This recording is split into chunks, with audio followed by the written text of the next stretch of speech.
उनको शस्त्रों की चोट से जो पीड़ा हो रही थी वह तो भगवान के दर्शन मात्र से ही तुरंत दूर हो गई तथा भगवान की विशुद्ध धारणा से उनके जो कुछ अशुभ शेष थे वे सभी नष्ट हो गए। अब शरीर छोड़ने के समय उन्होंने अपनी समस्त इंद्रियों के वृत्ति विलास को रोक दिया और बड़े प्रेम से भगवान की स्तुति की।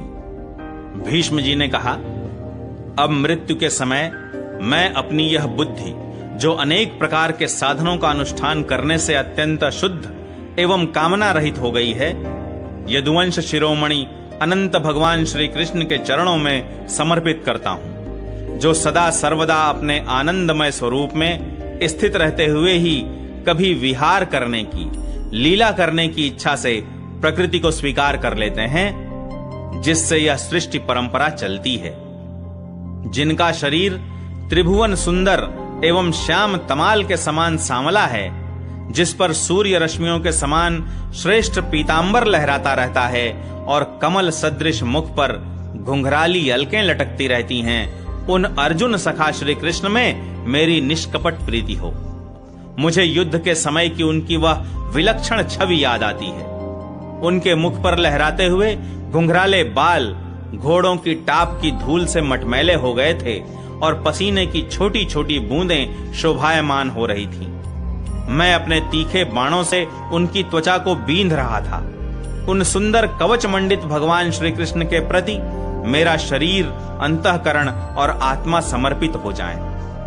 अपने मित्र अर्जुन की बात सुनकर जो तुरंत ही पांडव सेना और कौरव सेना के बीच में अपना रथ ले आए और वहां स्थित होकर जिन्होंने अपनी दृष्टि से ही शत्रु पक्ष के सैनिकों की आयु छीन ली, उन पार्थ सखा भगवान श्री कृष्ण में मेरी परम प्रीति हो। अर्जुन ने जब दूर से कौरवों की सेना के मुखिया हम लोगों को देखा, तब पाप समझकर वह अपने स्वजनों के वध से विमुख हो गया। उस समय जिन्होंने गीता के रूप में आत्मविद्या का उपदेश करके उसके सामयिक अज्ञान का नाश कर दिया, उन परम पुरुष भगवान श्री कृष्ण के चरणों में मेरी प्रीति बनी रहे। मैंने प्रतिज्ञा कर ली थी कि मैं श्री कृष्ण को शस्त्र ग्रहण कराकर छोड़ूंगा। उसे सत्य एवं ऊंची करने के लिए उन्होंने अपनी शस्त्र ग्रहण न करने की प्रतिज्ञा तोड़ दी। उस समय वे रथ से नीचे कूद पड़े और सिंह जैसे हाथी को मारने के लिए उस पर टूट पड़ता है, वैसे ही रथ का पहिया लेकर मुझ पर झपट पड़े। उस समय वे इतने वेग से दौड़े कि उनके कंधे का दुपट्टा गिर गया और पृथ्वी कांपने लगी। मुझ आतताई ने तीखे बाण मार मार कर उनके शरीर का कवच तोड़ डाला था, जिससे सारा शरीर लहूलुहान हो रहा था।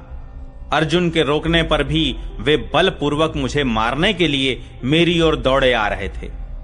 वे ही भगवान श्री कृष्ण जो ऐसा करते हुए भी मेरे प्रति अनुग्रह और भक्त वत्सलता से परिपूर्ण थे, मेरी एकमात्र गति हूं, आश्रय हूं। अर्जुन के रथ की रक्षा में सावधान जिन श्री कृष्ण के बाएं हाथ में घोड़ों की रास थी और दाहिने हाथ में चाबुक, इन दोनों की शोभा से उस समय जिनकी अपूर्व छवि बन गई थी तथा महाभारत युद्ध में मरने वाले वीर जिनकी इस छवि का दर्शन करते रहने के कारण सारूप्य मोक्ष को प्राप्त हो गए, उन्हीं पार्थ सारथी भगवान श्री कृष्ण में मुझे मरणासन्न की परम प्रीति हो।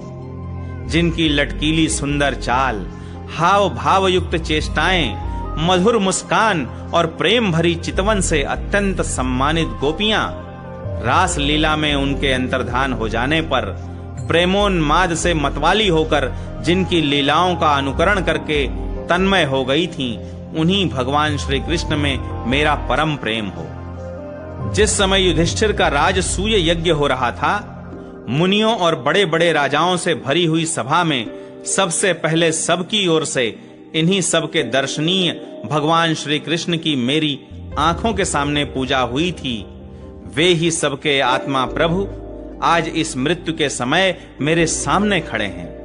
जैसे एक ही सूर्य अनेक आंखों से अनेक रूपों में दिखते हैं, वैसे ही अजन्मा भगवान श्री कृष्ण अपने ही द्वारा रचित अनेक शरीरधारियों के हृदय में अनेक रूप से जान पड़ते हैं। वास्तव में तो वे एक और सबके हृदय में विराजमान हैं ही। उन्हीं इन भगवान श्री कृष्ण को मैं भेद भ्रम से रहित होकर प्राप्त हो गया हूं। सूत जी कहते हैं, इस प्रकार भीष्म पितामह ने मन, वाणी और दृष्टि की वृत्तियों से आत्मस्वरूप भगवान श्री कृष्ण में अपने आप को लीन कर दिया।